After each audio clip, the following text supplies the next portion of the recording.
பூசணிக்காவை சோத்துல மறைக்கிறது அப்படின்னா ஒரு பெரிய தப்பை செஞ்சுட்டு அதை மறைச்சிட்டாங்கன்னு அர்த்தம். அப்படிதானே நம்ம நினைச்சிட்டு இருக்கோம். ஒரு 4 தலைமுறைக்கு முன்னாடி ஒரு ஊர்ல ஒரு பெரிய ஜமீன்தார் இருந்திருக்கிறார். ஒரு வீட்டுக்கு பக்கத்துல ஒரு ஏழை குடியானவர் இருக்கிறாரு, ஒரு குடிசையில இருக்கிறார். அந்த குடிசைக்கு மேல பூசணி கொடி படர விட்டுருக்கிறார். அதுல பெரிய பூசணிக்காய் வந்திருக்கு. இந்த பணக்காரருக்கு பூசணிக்காய்னா ரொம்ப பிடிக்கும். உடனே இவர் என்ன பண்ணிருக்கணும், காசு கொடுத்து அதை வாங்கியிருக்கணும்.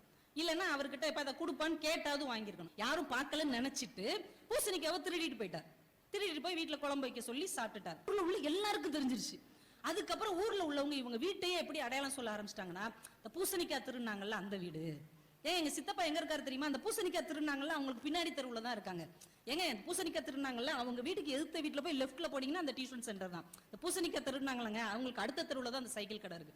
இவங்க வீடையே எப்படி அடையாளமா வச்சுட்டாங்கன்னா பூசணிக்காய் திருநவங்க வீடுன்னு அப்படி முத்திர குத்திட்டாங்க. ஒரு தலைமுறையாச்சு 2 தலைமுறையாச்சு அவர் போய் சேர்ந்துட்டார். 3 தலைமுறையாகி 4ஆம் தலைமுறை வந்தாலும் அதே பேச்சு தான். லண்டன்ல படிச்சுட்டு வந்திருக்கான் 4ஆம் தலைமுறை பையன். அவன் யாருன்னு தெரியுதா? யாரு? பூசணிக்காய் திருநர்ல அவருடைய 4வது கொள்ளு பேரன் லண்டன்ல படிச்சிருக்கான். அவனுக்கு வாழ்க்கையே வெறுத்துருச்சு. என்னையா என்னைக்கோ ஒருத்தர் யாருன்னே எனக்கு தெரியாது, அவர் செஞ்ச தப்புக்கு என்னையும் இந்த பூசணிக்காய் விரட்டிட்டே வருது அப்படின்னு ரொம்ப வெறுத்து போய் அவங்க ஊருக்கு ஒரு பெரிய மனிதர், ஒரு துறவி மாதிரி ஒருத்தர் வந்திருக்கிறார். அவர்கிட்ட போய் இவன் கேட்டிருக்கான், இதுல இருந்து எப்படி தப்பிக்கிறது அப்படின்னு.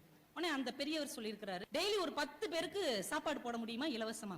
50 பேருக்கு சாப்பாடு போடுறேன், தாராளமா போடுறோம், வசதி இருக்கு. சரி, இன்னையில இருந்து ஒரு 50-60 பேருக்கு மத்தியான சாப்பாடு இலவசமா போடு அப்படின்ட்டார். உடனே இவர் ஊரை கூட்டி எல்லாரும் மத்தியானம் நம்ம வீட்டுல வந்து சாப்பிட்டுருங்க, டெய்லி சாப்பாடு 50 பேருக்கு, ஆதரவு இல்லாதவங்களுக்கு, அனாதைகளுக்கு, ஏழைகளுக்கு இலவச சாப்பாடுன்ட்டார்.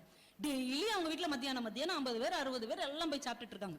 10 நாள் தான் ஆயிருக்கு, 10 நாள் தான். அதுக்கப்புறம் அவங்க வீடு என்ன சொல்லியிருக்காங்க, டெய்லி சோறு போடுவாங்களங்க, அவங்க வீட்டுக்கு பின்னாடி தான் எங்க பெரியப்பா இருக்காரு.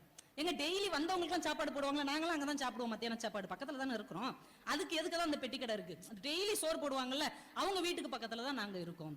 10 நாள்ல பூசணிக்காய் திருடின வீடு எப்படி ஆயிருச்சு, டெய்லி சோறு போடுறவங்க வீடா ஆயிருச்சு. இதுதான் முழு பூசணிக்காவை சோற்றில் மறைத்த கதை. இப்ப எப்பயுமே தீமைகளை தீமைகளால் அழிக்கவே முடியாது, தீமைகளை நன்மை செய்வதன் மூலமாகத்தான் மாற்ற முடியும் என்பதற்காகத்தான்